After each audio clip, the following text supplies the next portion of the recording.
A lot of you recognize May 5th as Cinco de Mayo, literally 5 of May. It is an ordinal number in Spanish, not a cardinal number. Our dates in Spanish are typically day first and then month. A little bit like we say the 4th of July. Well, that's how we say dates in Spanish. And there's a lot of confusion about this date. A lot of you think that Cinco de Mayo celebrates Mexican independence. And that is 100% false. Not true at all. The date of Mexican independence is celebrated on the 16th of September of 1810. So this happened many years later. This happened on the 5th of May of 1862. And so what exactly is it commemorating? Well, the very powerful French army did battle with a much more disorganized, much smaller, much less professional Mexican army at Puebla. And it turns out that that smaller army, much less organized, much less professional, was victorious. And it became a huge rallying cry for the Mexican people in general, and even indeed the Americas in general.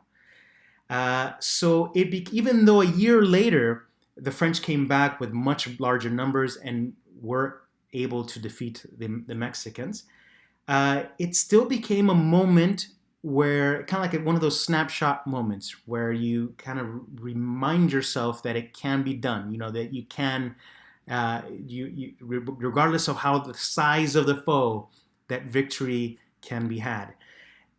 In California, in the US, the celebrations a year later, the celebrations became part of a yearly celebration of Mexican strength, of Mexican resolve. Over the years, it became more of a celebration of Mexican culture in general, of Mexican American culture in general. In the 80s, because of marketing, frankly, it became part of the consciousness of most Americans, to the detriment of the fact that most people think it's about the independence, and it's not. It's about this one particular battle that happened in 1862.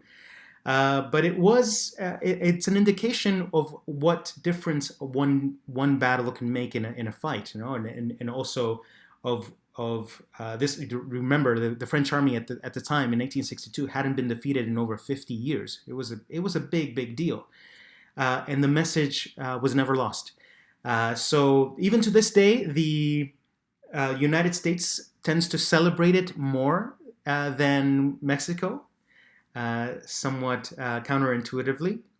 There are some celebrations in Pueblo, and there are some reenactments similar to what happens in Gettysburg with the American Civil War. But so hopefully that now clears up the whole Cinco de Mayo thing. Now you know that it's not about Mexican independence. You know that it's more about Mexican American culture. And back then in 1862, it was because of a battle that was won against all odds.